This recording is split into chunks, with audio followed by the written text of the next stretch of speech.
Eu vreau să vă arăt azi ceva cu un ceva cu un câine și o să vă impresioneze. Hi, I'm a dog in South Korea, and today I'm going to give you a peek inside my life.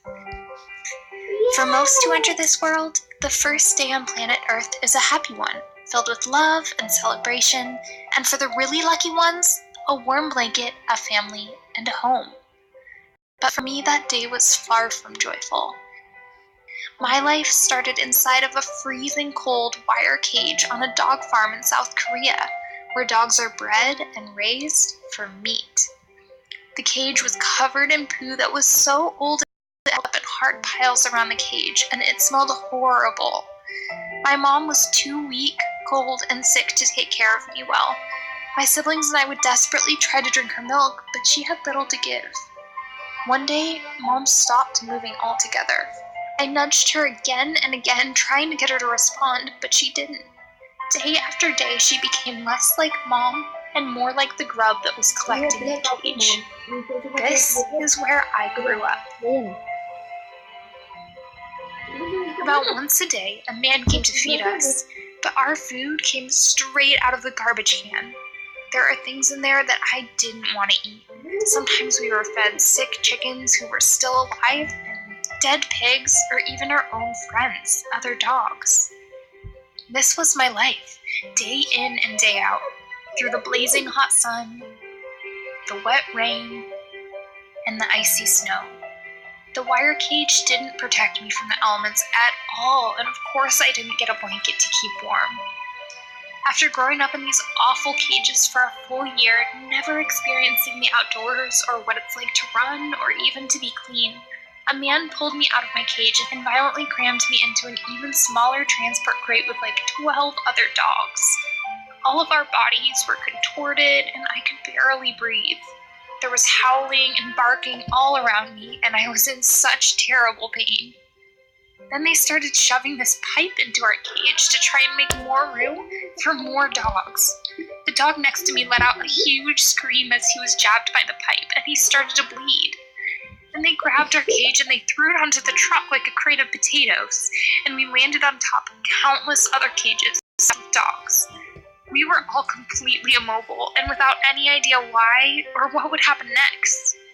Hour after hour ticked by as we bumped along in the car without food or water. 20 hours later, we were still in this cage. I could feel some of the dogs going limp around me, unable to cling to life any longer.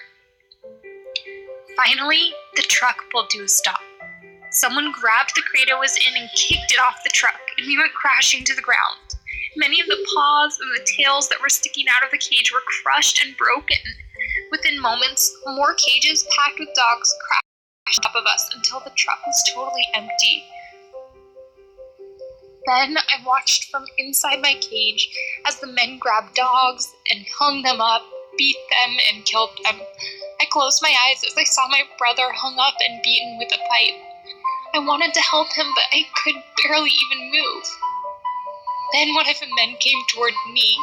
Terrified, I felt metal prongs close around my throat. I was torn out of the cage and dragged by my exhausted body against the gravel. He hit my head with a pipe and threw me onto the table. I tried to get away, but the man held my face down so hard as he came toward me with a knife.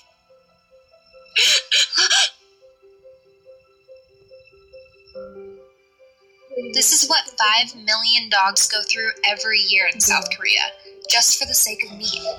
Many of the dogs come from farms like this, but others are strays taken off the streets or family pets that were bought or stolen.